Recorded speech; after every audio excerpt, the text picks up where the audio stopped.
സംസാരിക്കുന്നത്. പുള്ളിക്കാരൻ പറഞ്ഞത് ഇതാണ്: നമ്മുടെ സൂപ്പർ സ്റ്റാർ സാക്ഷാൽ മമ്മൂക്കയ്ക്ക് വേണ്ടിയിട്ട് മമ്മൂക്കയുടെ ആരാണ് ഇതിന്റെ പറയില്ലെന്ന് എനിക്കറിയില്ല. പക്ഷെ ഒരു വാട്സപ്പ് മെസ്സേജ് പോലും ഫേക്കായിട്ട് ക്രിയേറ്റ് ചെയ്ത് ചെയ്യാൻ പറ്റുമെന്ന് എനിക്കറിയത്തില്ലായിരുന്നു.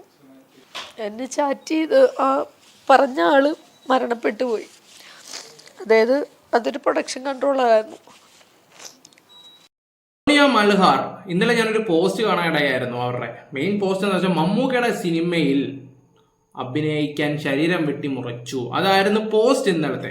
അപ്പൊ പിന്നെ ഇവരെ ഒരു നടൻ കയറി പിടിച്ചു, അതിനെക്കുറിച്ചുള്ള ചർച്ചകളായിരുന്നു മൊത്തം. ഇന്ന് വീണ്ടും ആ ഒരു സംഭവം ഇല്ല. കയറി പിടിച്ച കഥകൾ പറയാതെ അവർ ഇന്ന് വന്ന് സോഷ്യൽ മീഡിയയിൽ പറയുന്നത് ബ്ലെസ്സിയുടെ സിനിമയിൽ ശരീരം കീറി മുറിക്കേണ്ട അവസ്ഥ ഉണ്ടായി എന്നുള്ള രീതിയിലാണ് അവർ സംസാരിക്കുന്നത്. മറ്റേ കാര്യത്തിലോട്ട് വരുന്നില്ല. ജയസൂര്യയുടെ കാര്യത്തിലോട്ട് അവർ വരുന്നതേ ഇല്ല. അത് ആർക്ക് വിട്ടുകൊടുത്ത്? മീനു ചേച്ചിക്ക് വിട്ടുകൊടുത്തില്ലേ? അപ്പൊ പിന്നെ അവർക്ക് ഇനി മറ്റേ കാര്യം സംസാരിച്ചാൽ മതി. ഇന്നലെ വരെ ആ നടനെ കുറിച്ചായിരുന്നു. കാരണം പണി പാളുമെന്ന് അറിയാതിരിക്കും, അതിനെക്കുറിച്ചൊന്നും നമുക്കറിയത്തില്ല. എന്തായാലും ഒരു വർഷത്തെ ഇന്റർവ്യൂവിനും 1.5 വർഷം മുമ്പുള്ള ഒരു ഇന്റർവ്യൂവിൽ അവർ ഈ കാര്യം പറഞ്ഞിട്ടുണ്ടായിരുന്നു. അന്ന് സിനിമയുടെ പേരോ മമ്മൂക്കന്റെയോ ബ്ലെസ്സിയുടെയോ ആരുടെയും പേര് ഇവരൊന്നും എടുത്തു പറഞ്ഞിട്ടില്ലായിരുന്നു. ഇന്നലെ അവര് ഇന്ന സിനിമ കാരണമാണ്, ഓക്കെ, ഏതോ ഒരുത്തെ നമ്പർ കണ്ട് വിളിച്ചിട്ട് ഇന്ന പോലെ ഓരോ വാട്സപ്പ് ചാറ്റും കാര്യങ്ങളും കണ്ടപ്പോൾ ഇവർ അതിലങ്ങ് വീണ് പോയി. ഇവരുടെ ബ്ലെസ്സിയുടെ നമ്പറും ഉണ്ടായിരുന്നു, ഇവർക്ക് വേണമെങ്കിൽ വിളിച്ചും ചോദിക്കാമായിരുന്നു. പക്ഷെ ഇവർ ചോദിച്ചില്ല, കാരണം റെസ്പെക്ട് കൊണ്ടായിരുന്നു. എന്നിട്ട് ഞാൻ അതിനെക്കുറിച്ച് കൂടുതൽ പറയുന്നില്ല. ഞാൻ എന്തായാലും വീഡിയോസ് വെച്ചുതരാം. പഴയതും പുതിയതും നമുക്ക് വെക്കാം.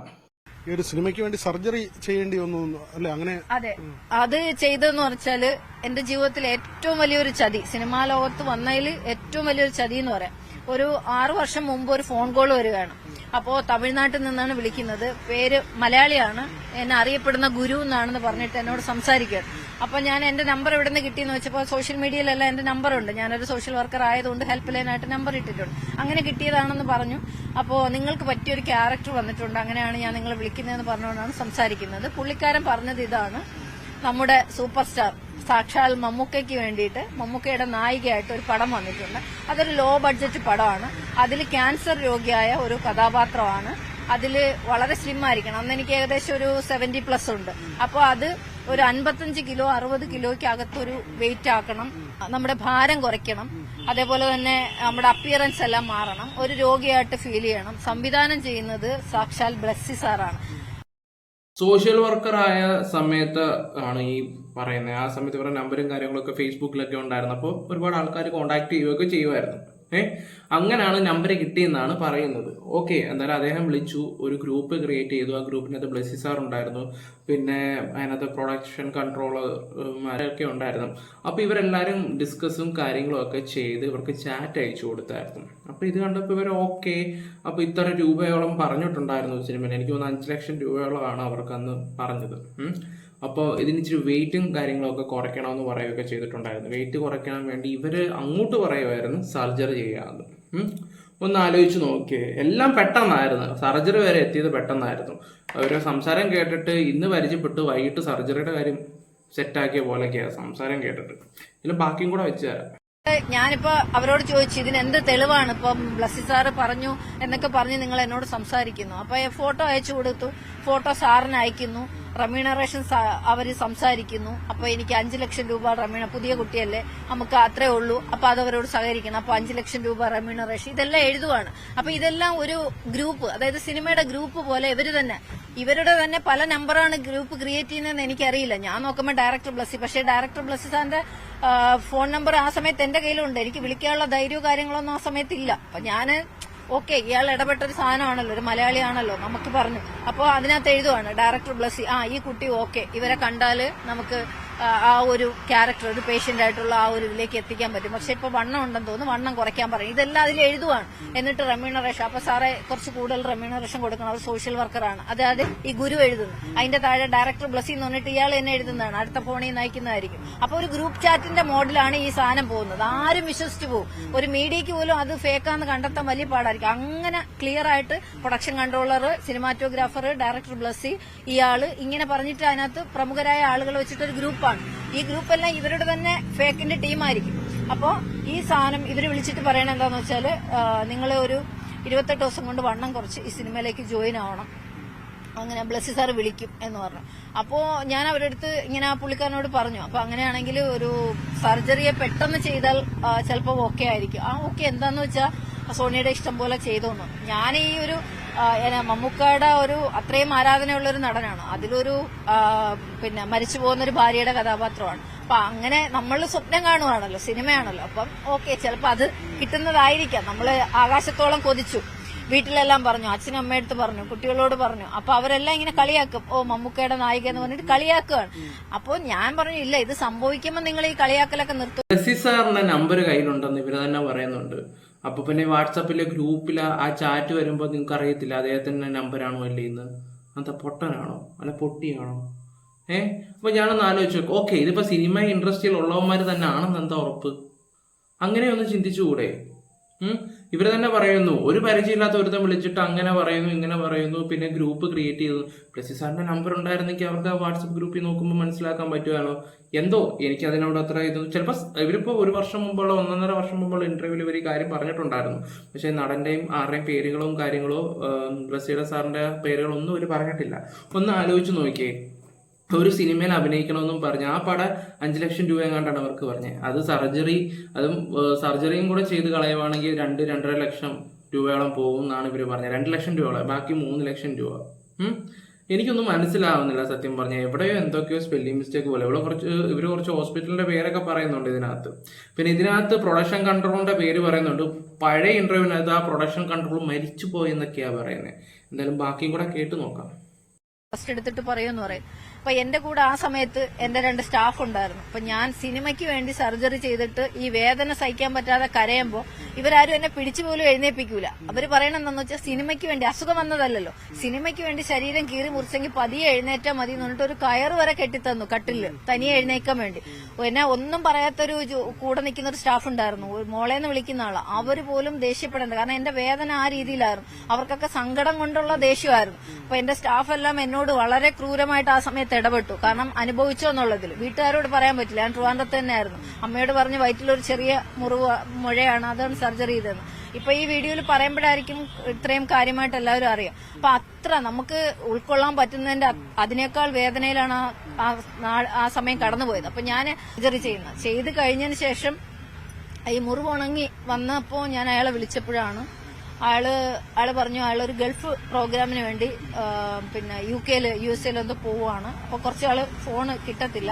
അപ്പൊ വന്ന ഉടനെ ഒരു 2 ആഴ്ചത്തെ ഇതിനാ പോകുന്ന ഷോയ്ക്ക് എന്തോ പോകുന്നു. തിരിച്ചു വന്ന ഉടനെ ഞാൻ നമുക്ക് പോയി സാറിനെ കാണാമെന്ന്. അപ്പോഴ് ബ്ലസ്സി സാറിന്റെ കാറാണ് അയാൾ ഉപയോഗിക്കുന്നതെന്നും അയാൾ ബ്ലസ്സി സാറിന്റെ വീട്ടിനടുത്താണ് ഉള്ളതെന്നും സാറ് അയാളുമായിട്ട് ചങ്കാണെന്നും ഒക്കെ പറയുന്നുണ്ട്. അപ്പൊ ഓക്കെ, അത് കഴിഞ്ഞിട്ട് ഇവരെന്തെടുത്തു, വേറൊരു ഡയറക്ടറിന്റെ അടുത്ത് ഒരു ഫിലിമിന്റെ കാര്യത്തിന് വേണ്ടി ഇവരെ വിളിച്ചിട്ടുണ്ടായിരുന്നു. ആ ഡയറക്ടർ ബ്ലസ്സിയെ വിളിച്ചപ്പോഴാണ് പറഞ്ഞത്, നിങ്ങൾക്കറിയാലോ ഞാൻ മറ്റേ ആടുജീവിതം, അതായത് ആ പടത്തിന്റെ തിരക്കും കാര്യങ്ങളുമാണ്. ഞാൻ ആ സമയത്ത് മമ്മൂക്കാന്റെയും ആരുടെയും പടം ഒന്നും ഏറ്റിട്ടില്ല എന്നുള്ള രീതിയിൽ ആ സംവിധായകനെ വിളിച്ചപ്പോഴാണ് അറിയുന്നത്. ആ സമയത്ത് ഈ സ്ത്രീ അടുത്തുണ്ടായിരുന്നു. അങ്ങനെ ഇവര് ഷോക്കായി തല ഇറങ്ങി താഴെ വീട് എന്നുള്ള രീതിയിലൊക്കെയാണ് ഇവർ സംസാരിക്കുകയൊക്കെ ചെയ്തത്. അദ്ദേഹത്തിന്റെ പേര് അനീഷ് എന്നൊക്കെയാണ് അവർ ഈ ഇന്റർവ്യൂ പറയുന്നത്. ഞാൻ അതും കൂടെ ഒന്ന് ജസ്റ്റ് ഒന്ന് വെച്ചു തരാം. അത് കഴിഞ്ഞിട്ട് പഴയൊരു ഇന്റർവ്യൂ ഉണ്ട്, അതും കൂടെ കാണുമ്പോൾ നിങ്ങൾക്ക് കുറച്ച് ക്ലിയർ ആവും. ഫസ്റ്റ് എടുത്തിട്ട് പറയുമെന്ന് പറയും. അപ്പൊ എന്റെ കൂടെ ആ സമയത്ത് എന്റെ 2 സ്റ്റാഫ് ഉണ്ടായിരുന്നു. അപ്പൊ ഞാൻ സിനിമയ്ക്ക് വേണ്ടി സർജറി ചെയ്തിട്ട് ഈ വേദന സഹിക്കാൻ പറ്റാതെ കരയുമ്പോ ഇവരാരും എന്നെ പിടിച്ചു പോലും എഴുന്നേൽപ്പിക്കൂല. അവര് പറയണെന്താന്ന് വെച്ചാൽ സിനിമയ്ക്ക് വേണ്ടി, അസുഖം വന്നതല്ലല്ലോ, സിനിമയ്ക്ക് വേണ്ടി ശരീരം കീറി മുറിച്ചെങ്കിൽ പതിയെ എഴുന്നേറ്റാൽ മതി എന്ന് പറഞ്ഞിട്ട് ഒരു കയറ് വരെ കെട്ടിത്തന്നു കട്ടില്, തനിയെ എഴുന്നേക്കാൻ വേണ്ടി.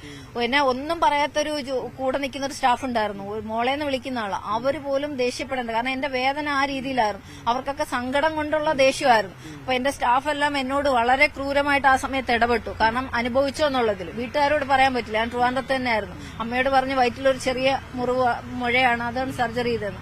ഇപ്പൊ ഈ വീഡിയോയിൽ പറയുമ്പോഴായിരിക്കും ഇത്രയും കാര്യമായിട്ട് എല്ലാവരും അറിയാം. അപ്പൊ അത്ര നമുക്ക് ഉൾക്കൊള്ളാൻ പറ്റുന്നതിന്റെ അതിനേക്കാൾ വേദനയിലാണ് ആ സമയം കടന്നുപോയത്. അപ്പൊ ഞാൻ സർജറി ചെയ്ത് കഴിഞ്ഞതിന് ശേഷം ഈ മുറിവ് ഉണങ്ങി വന്നപ്പോ ഞാൻ അയാളെ വിളിച്ചപ്പോഴാണ് അയാള് പറഞ്ഞു അയാളൊരു ഗൾഫ് പ്രോഗ്രാമിന് വേണ്ടി പിന്നെ US എന്തോ പോവുകയാണ്. അപ്പൊ കുറച്ചാള് ഫോണ് കിട്ടത്തില്ല. അപ്പൊ വന്ന ഉടനെ ഒരു 2 ആഴ്ചത്തെ ഇതിനാ പോകുന്ന ഷോയ്ക്ക് എന്തോ പോകുന്നു. തിരിച്ചു വന്ന ഉടനെ ഞാൻ നമുക്ക് പോയി സാറിനെ കാണാമെന്ന്. അപ്പോഴ് ബ്ലസ്സി സാറിന്റെ കാറാണ് അയാൾ ഉപയോഗിക്കുന്നതെന്നും അയാൾ ബ്ലസ്സി സാറിന്റെ വീട്ടിനടുത്താണ് ഉള്ളതെന്നും സാറ് അയാളുമായിട്ട് ചങ്കാണെന്നും ഒക്കെ പറയുന്നുണ്ട്. അപ്പൊ ഒരു പരിചയമില്ലാത്ത ഒരാൾ ഇത്ര മാത്രമൊക്കെ ചെയ്യുമ്പോൾ ഒന്ന് ആലോചിച്ച് നോക്കിയേ. ഒരു സിനിമയില് ഒരു സർജറിയും കാര്യങ്ങളൊക്കെ ചെയ്യുമ്പോൾ ഒന്ന് ആലോചിച്ച് നോക്കൂ നിങ്ങൾ. ഇപ്പം ഇല്ല ഡെങ്കൽ പോലെ പടമൊക്കെ എന്താ ഓർമ്മയുണ്ടല്ലോ, അമീർ ഖാൻ വെയിറ്റും കാര്യങ്ങളൊക്കെ കുറച്ച് ഓർമ്മയുണ്ട്. ആ സമയത്ത് ഡയറക്ടർ പറഞ്ഞു ആദ്യം പ്ലാൻ ചെയ്തത് 6 പാക്ക് ആയിട്ടൊക്കെ ഉള്ളതായിരുന്നു, പിന്നെ രണ്ടാമത് പറഞ്ഞത് വണ്ണമായിട്ടുള്ള രീതിയിലൊക്കെ. അപ്പം അമീർ ഖാൻ പറഞ്ഞ അങ്ങനെയല്ല, ആദ്യം വണ്ണം പിന്നെ രണ്ടാമത് ഈ 6 പാക്കും കാര്യങ്ങളൊക്കെ എടുത്താൽ മതി. കാരണം എന്ന് പറഞ്ഞാല് അല്ലെങ്കിൽ ഇവർക്ക് ആ ഒരു ഇതങ്ങ് പോകും, ഊർജ്ജം അങ്ങ് പോകും. ആദ്യമേ തന്നെ മറ്റേ ഷോട്ട് കിട്ടിക്കഴിഞ്ഞാൽ നല്ല 6 പാക്കും കാര്യങ്ങളുള്ള ഷോട്ടൊക്കെ കിട്ടി ഇവർ ശ്രദ്ധിച്ചില്ലല്ലോ എന്നുള്ള രീതിയിലാവും. പറഞ്ഞു മനസ്സിലായി. ഇതിപ്പം ഇവർക്ക് സിനിമയിൽ ആ സമയത്തൊക്കെ ഇച്ചിരി എക്സ്പീരിയൻസും കാര്യങ്ങളൊക്കെ ഉള്ള ഒരാളാണോ? 2013 തൊട്ടൊക്കെ സിനിമയിലുള്ള ആൾക്കാരല്ലേ. അപ്പൊ കുറെയൊക്കെ അവർക്ക് മനസ്സിലാക്കാൻ പറ്റുമല്ലോ, കുറച്ച് വിവരമൊക്കെ വേണം സത്യം പറഞ്ഞല്ല. ഇപ്പം ബ്ലസ്സിയുടെ നമ്പർ ഉണ്ടെന്ന് പറഞ്ഞു, ഓക്കെ, വാട്സപ്പ് ചാറ്റിൽ കൂടെ അദ്ദേഹത്തിന്റെ ഇപ്പൊ ഗ്രൂപ്പ് ഉണ്ടാക്കുവാണെങ്കിൽ ഇപ്പൊ ബ്ലസ്സി അദ്ദേഹം ആ മെസ്സേജ് അയക്കുന്നെങ്കിൽ അവർക്ക് ആ നമ്പർ കാണുമ്പോൾ തന്നെ മനസ്സിലാക്കാൻ പറ്റുമല്ലോ. ഇതിപ്പം എന്താ പറയണ്ടേ, ഇവര് ഓരോ ഏടാകുളത്തിൽ ചെന്ന് പെട്ടിട്ട് അവസാനം സിനിമാക്കാരുടെ നെഞ്ചത്തോട്ട് പോകാൻ ചെയ്ത്. പക്ഷെ ഇവരുടെ പഴയ ഇന്റർവ്യൂവിൽ ഇവർ ഈ കാര്യങ്ങളൊക്കെ പറയുകയൊക്കെ ചെയ്തായിരുന്നു. ഇപ്പം ഈ ഇന്റർവ്യൂ പറഞ്ഞാൽ എന്റെ വീട്ടുകാർ ഇപ്പോഴാ കുറച്ച് കാര്യങ്ങളൊക്കെ മനസ്സിലാക്കിയത്. 1.5 വർഷം മുമ്പുള്ള ഇന്റർവ്യൂവിൽ ഇവർ പറഞ്ഞത് തന്നെ എന്റെ വീട്ടുകാർ ഇപ്പോഴാണ് മനസ്സിലാക്കിയത്. അപ്പൊ അന്ന് പിന്നെ പ്രൊഡക്ഷൻ കൺട്രോളിന്റെ കാര്യം പറയുന്നത് കേട്ടോ, അദ്ദേഹം മരിച്ചു പോയെന്ന്. അത് ഞാൻ വെച്ച് തരാം.